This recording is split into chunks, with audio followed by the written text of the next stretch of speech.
श्रीनाथादिगुरुत्रयं गणपतिं पीठत्रयं भैरवं सिद्धौघं बटुकत्रयं पदयुगं दूतीक्रमं मण्डलं वीरान्द्वयष्टचतुष्कषष्टिनवकं वीरावली पंचकं श्रीमन्मालिनी मंत्रराजसहितं वंदे गुरोर्मंडलम।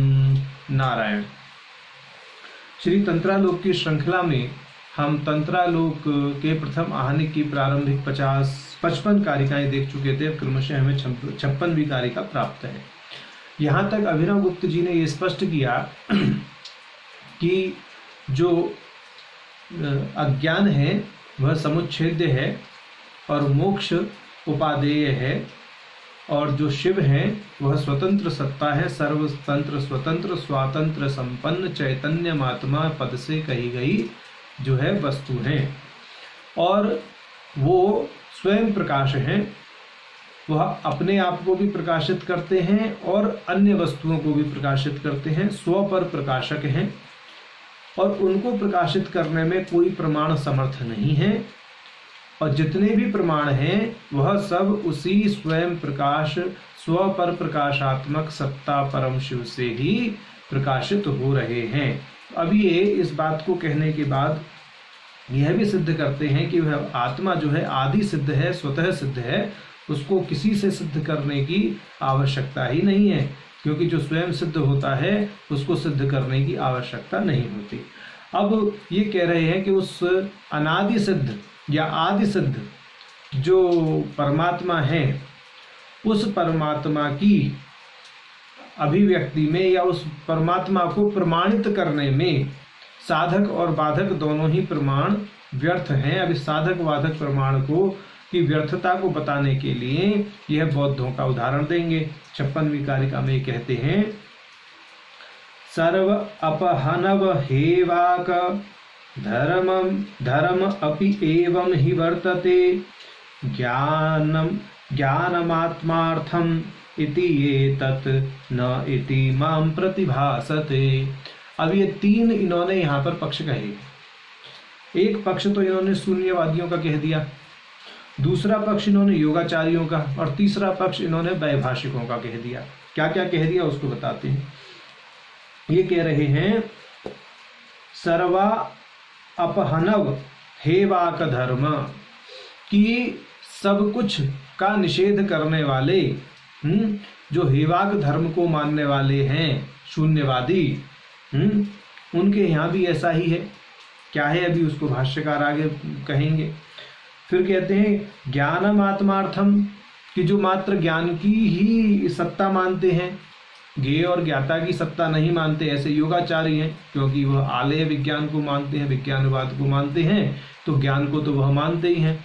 जबकि शून्यवादी जो हैं वो सर्व अपहनव हेवा का इस दृष्टि से ज्ञाता ज्ञान ज्ञेय तीनों का ही अभाव मानते हैं।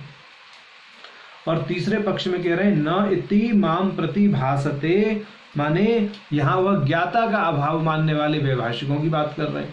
तो इस पद में या इस वाक्यांश में तो इस दृष्टि से अभिनव गुप्त जी ये कह रहे हैं कि यहाँ पर ये जो तीनों जो बौद्धों के उप संप्रदाय हैं, क्रमशः शून्यवादी, विज्ञानवादी और वैभाषिक, ये किसी न किसी वस्तु का तो अभाव मान ही रहे हैं।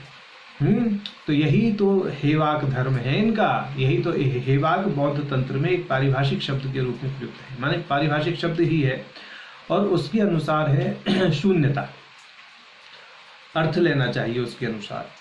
जैसे ये शून्यवादी हैं, इनका मंतव्य ये होता है कि कुछ भी नहीं है, सब कुछ शून्य है। इनको अहम की प्रतीति अकृत्रिम अहम के रूप में न होकर के इनको सर्वाभाव के रूप में प्रतिभाषित होती है। माने अहम की प्रतीति नहीं होती, परंतु सर्वाभाव की प्रतीति इनको होती है। तो यहाँ पर ये कहना चाह रहे हैं अभिनव गुप्त जी, इनकी कारिका का भाव ये है कि भाई ठीक है, हम तो अपने परम तत्व को मानते हैं कि वह सर्वभाव संपन्न है, और आप उसको हेवाग धर्म की दृष्टि से सर्वाभाव संपन्न मानते हैं।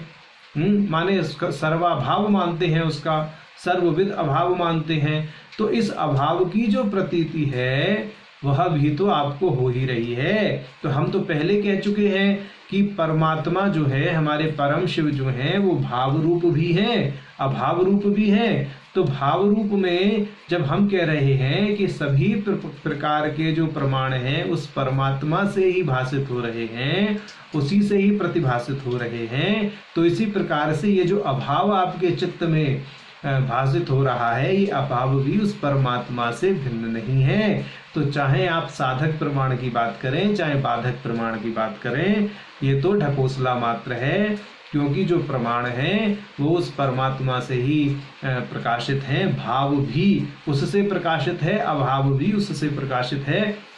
भाव भी उस परमात्मा से भिन्न है, अभाव भी उस परमात्मा से भिन्न है। तो आपका जो शून्य है, भले ही आपसे हमारा मतभेद शून्य के रूप में हो, कि माने आप शून्य के रूप को कुछ और माने और हम शून्य के रूप को कुछ और माने, आप शून्य को अलग रूप से परिभाषित करें, हम शून्य को अलग रूप से परिभाषित करें, परंतु बात तो ये है कि आप अभाव के रूप में हमारे परम शिव को ही तो मान रहे हैं, उससे भिन्न तो आप मान ही नहीं रहे। तो प्रमाण के संबंध में ऐसा भाष्यकार जी ने शून्यवादियों के प्रति कहा, भाष्यकार जी ने कहा है, ऐसा जयरथ जी ने अंदर अपने भाष्य में इसको ख्यापित किया है। अभिनव गुप्त जी का भाव ऐसा ही है। अब इसके बाद में वो कहेंगे जो योगाचारी हैं, माने योगाचारियों के विषय में कहेंगे कि भाई आप जो है योगाचारी, यहाँ पे अभी कहते हैं ज्ञात्री गेया भाववादिनो योगाचारः, जो योगाचारी हैं वो तो ज्ञाता और ज्ञेय का अभाव मानते हैं और ज्ञान का भाव मानते हैं। बोले ज्ञान का आप भाव मानते हैं, बहुत अच्छी बात है, परंतु ज्ञाता और ज्ञेय का जो आप अभाव मान रहे हैं, वहां पर भी तो निषेध मुख से ही आप किसी बात को कह रहे हैं, वहां पर भी तो आप गोपन की बात कर रहे हैं। तो हम जो गोपन की बात करते हैं, हमारे यहाँ तो परमात्मा के स्वातंत्र की लीला है गोपन, वह अपने स्वरूप का गोपन करते हैं। और हमारे यहाँ गोपन का अर्थ अभाव तो कदापि नहीं है।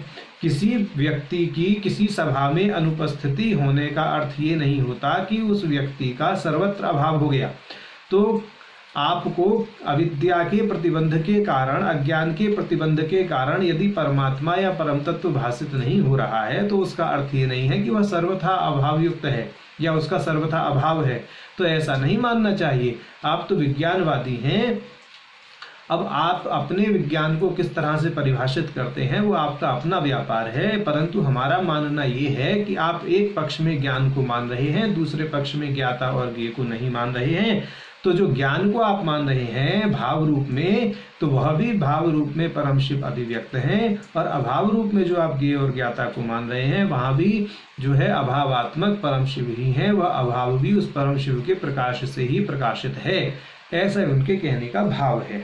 तो उस दृष्टि से वहां अभाव और भाव को सिद्ध करने के लिए किसी प्रमाण की अलग से आवश्यकता नहीं है। आप अपनी ज्यादा माथापच्ची ना करें, क्योंकि हम लोग तो माने तांत्रिक लोग, हम तो ये मानते हैं कि परमात्मा सर्वतंत्र स्वतंत्र सत्ता है। अपने स्वातंत्र से वह स्वरूप गोपन करके जीव बनते हैं और जीव के रूप में अभिव्यक्त होकर के अपने स्वरूप का जो विस्मरण है उसी को हम अभाव के रूप में जो है स्वीकार करते हैं। अन्यथा परमात्मा का तो हम कभी भी अभाव मानते ही नहीं है। परमात्मा सर्वत्र भावयुक्त है, भावशील है, वह तो सर्वत्र अनुभव में रहता ही है, चाहे कृत्रिम अहम के रूप में रहे चाहे अकृत्रिम अहम के रूप में रहे।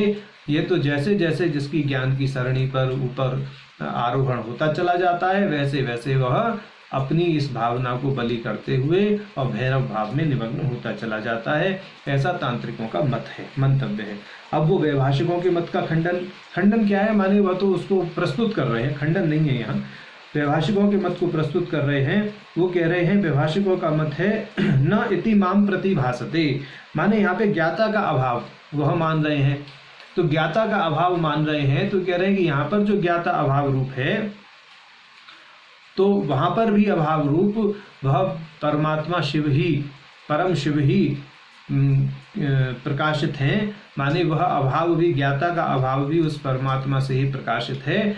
तो आप किसी भी दृष्टि से कोई भी प्रमाण लाने का प्रयास करें, बौद्ध प्राय प्रत्यक्ष प्रत्यक्ष दो प्रमाण ही मानते हैं, तो कह रहे हैं कि आपका अनुमान हो चाहे प्रत्यक्ष हो, उसकी दाल नहीं गल सकती है, क्योंकि स्वतः सिद्ध सत्ता आदि सिद्ध सत्ता के सामने ये आप अनुमान से अभाव मान रहे हैं या प्रत्यक्ष रूप से आप अपने अनुभव को अभाव कह रहे हैं, वो आपका अपना व्यापार है, हम उस पचेड़े में नहीं पड़ना चाहते।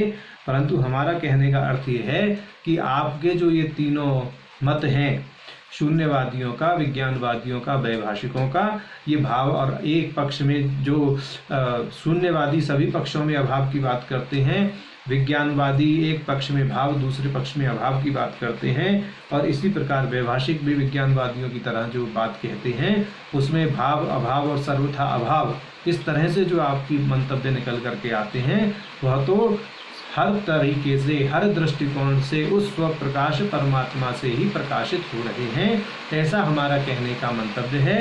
इस दृष्टि से यहाँ पे जो परमात्मा का विषय है या परमात्मा के संबंध में निषेध क्या कहते हैं, ये आपके साधक और बाधक दोनों ही प्रकार के जो प्रमाण हैं ये अनुपयुक्त हैं, व्यर्थ हैं, इसमें ज़्यादा माथापच्ची ना करें। परमात्मा की सत्ता को स्वीकार करके और अपना आगे चिंतन मनन करो, क्योंकि अंततोगत्वा परमात्मा को तो स्वीकार करना ही है। जब परमात्मा को स्वीकार करना है तो प्रमाण के चक्कर में पड़ना ही क्या है, वो स्वतः सिद्ध सत्ता है, उसकी सिद्धि में कोई प्रमाण लागू हो ही नहीं सकता, क्योंकि प्रमाण भी उसी से प्रकाशित हैं। ऐसा मान करके परम तत्व में पूर्ण विश्वास रखना चाहिए। ये भाव अभिनव गुप्त जी का 56वीं कारिका में अभिव्यक्त हुआ है। अब आगे 57वीं कारिका में वह कहते हैं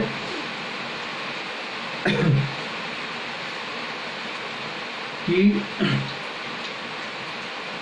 अपहृतौ साधने वा वस्तूनां आद्यमीदृशं यत्तत्र के प्रमाणानाम उपपत्ति योगिते।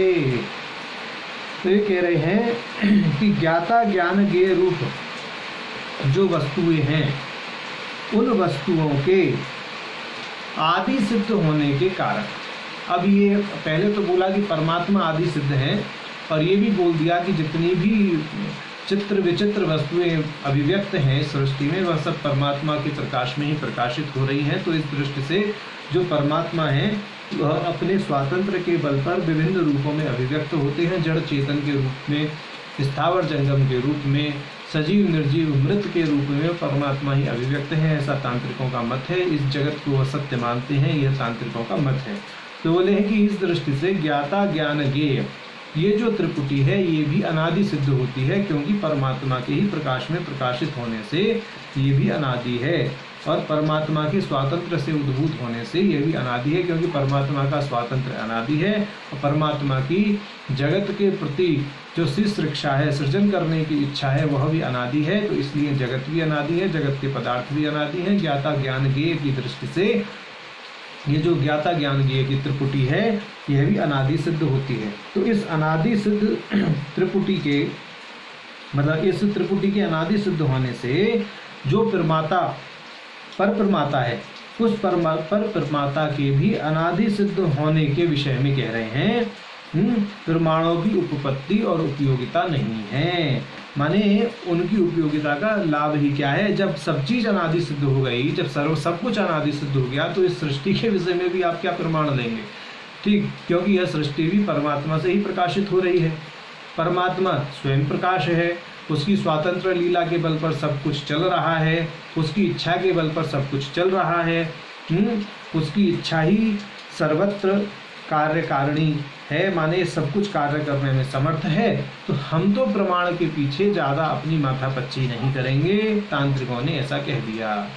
माने तांत्रिकों का मतलब ऐसा अभिनव गुप्त जी कह रहे हैं कि तांत्रिक आचार का मत ऐसा है कि हम प्रमाण के पीछे नहीं भागेंगे, लेकिन फिर भी प्रकारांतर से प्रमाण तो यह माना ही जाता है। गुरु में अनन्य श्रद्धा रखना, शास्त्र में अनन्य श्रद्धा रखना, इस दृष्टि से शब्द प्रमाण माना गया है। प्रत्यक्ष प्रमाण है ही, ये तो कभी कालांतर में शिव सूत्र पर चर्चा होगी तब बताएंगे कि किस दृष्टि से यहाँ पर प्रमाणों की मान्यता दी गई है। लेकिन इतना ज़्यादा माथापच्ची तांत्रिक दार्शनिकों ने नहीं की है प्रमाण को लेकर के जितनी अन्य दर्शनों में हुई है। तो यहाँ तो इन्होंने स्पष्ट कह दिया कि जो आदि सिद्ध सत्ता है उसके लिए किसी प्रकार के प्रमाण की उपयोगिता है ही नहीं, ऐसा ही कह रहे हैं। ठीक है जी। अब आगे कहते हैं ये कि ये जो हम कह रहे हैं ये हम तर्क के आधार पर नहीं कह रहे हैं कि प्रमाण की उपयोगिता नहीं है। ऐसा नहीं है कि हम अपना मानसिक विलास कह रहे, मतलब सिर्फ मानसिक विलास का ही यहाँ पर कथन कर रहे हैं कि हमने अपनी बुद्धि से सोच लिया कि परमात्मा स्वतः सिद्ध है, अनादि सिद्ध है, आदि सिद्ध है। ठीक है, यह सृष्टि भी आदि सिद्ध है, सब कुछ आदि सिद्ध है, परमात्मा के प्रकाश में प्रकाशित है, तो इसलिए प्रमाण की आवश्यकता नहीं है। हमने ये तर्क दे दिया इसलिए आप हमारी बात मत मानिए, इसमें तो शास्त्र भी प्रमाण है। अब देखिए, एक तरफ तो कह रहे हैं कि प्रमाण की आवश्यकता नहीं है, दूसरी तरफ अपने कथन को प्रमाणित करने के लिए शास्त्र को भी उद्धृत कर रहे हैं। तो माने कहने का अर्थ ये है कि व्यवहार में यदि हम कोई कथन कह रहे हैं तो वहाँ पर तो हम प्रमाण करने के लिए शास्त्र आदि को रखें ही, शास्त्र की, गुरु के उपदेश की, इसकी तो ये पूरी महत्ता बताते ही हैं तांत्रिक आचार्य जो लोग हैं। परंतु परमपिता परमात्मा के पक्ष में, परमपिता परमात्मा के पक्ष में, उसकी आदि सिद्धता के पक्ष में, उसकी स्वयं प्रकाशता के पक्ष में, ठीक है, उसके मोक्ष स्वरूप होने के पक्ष में, चैतन्य स्वरूप होने के पक्ष में, तो कहते हैं कि उसकी स्वतः सिद्धता ही स्वयं प्रमाण है, वही स्वयं प्रमाण है, उसके अतिरिक्त कोई अन्य प्रमाण नहीं है, ऐसा कह रहे हैं। तो यहाँ पर अब ये अपने कथन को पुष्ट करने के लिए अपने कथन को ही प्रमाणित कर रहे हैं। एक तरफ प्रमाण का खंडन भी कर रहे हैं, दूसरी तरफ अपने कथन को पुष्ट करने के लिए कामिक आगम का प्रमाण भी दे रहे हैं। तो ये कह रहे हैं कि जो हमने बात कही है वो केवल तर्क पर ही नहीं कही है, उसमें आगम भी प्रमाण हैं। तो कैसे आगम प्रमाण हैं? कामिके ततः एवोक्तम हेतुवाद विवर्जितम। तो ये कह रहे हैं कि कामिक आगम में हेतुवाद से विवर्जित होकर के ऐसा कहा गया है, माने अनुमान से विवर्जित होकर के ऐसा कहा गया है, ऐसा भी कह रहे हैं। क्या कहा गया है, अब उसकी बात करते हैं। तस्य देवतादिदेवस्य परापेक्षा न विद्यते। ये जो परम तत्व हैं यानी परम शिव हैं, उनको किसी अन्य की अपेक्षा नहीं है। वो परान अनपेक्ष हैं, यानी परान अपेक्ष हैं, उनको किसी दूसरे की अपेक्षा नहीं है, ऐसा तत्व है। परस्य तदपेक्षत्वात् स्वतंत्रो अयमतः स्थितः।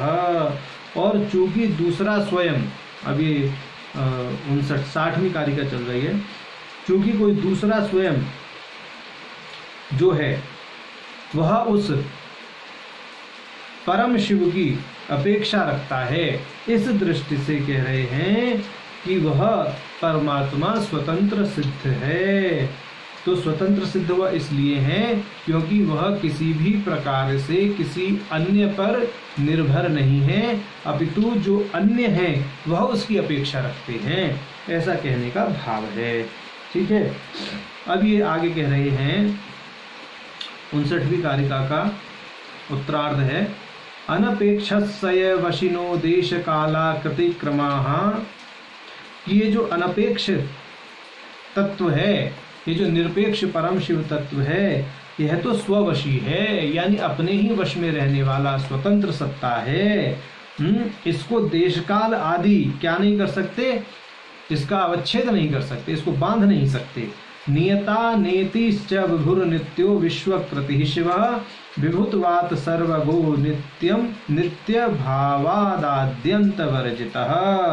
और ये जो परमात्मा है ये व्यापक होने से सर्वत्र गतिशील हैं और नित्य होने से आदि और अंत से रहित हैं, ऐसा इनके विषय में कहा गया है। माने यह जो अनपेक्ष यानी निरपेक्ष परम शिव हैं, ये देशकाल आदि से कवलित नहीं होते हैं, इसलिए वह विश्व रूप हैं, वह व्यापक हैं और नित्य हैं। व्यापक किस दृष्टि से हैं?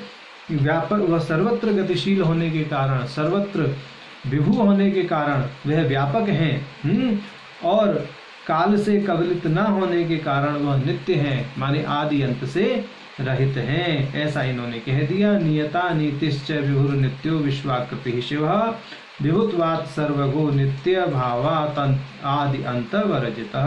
और विभु होने के कारण वह सर्वज्ञ हैं, व्यापक हैं, और नित्य भावात्, और नित्य होने के कारण वह काल से कवलित नहीं होते, आदि अंत से रहित रहते हैं। तो ये ऐसा इन्होंने भगवान परम शिव के विषय में कहा है। तो ये इन्होंने परमात्मा के प्रति, परम शिव के प्रति, अनादि तत्व के प्रति प्रमाणों की अनुपयोगिता को सिद्ध करते हुए उन परम शिव के लक्षण को यहाँ कहा है। तो ऐसा हमने तंत्रालोक के प्रथम आने की 56 से 60वीं कारिका तक का विवेचन किया। नारायण।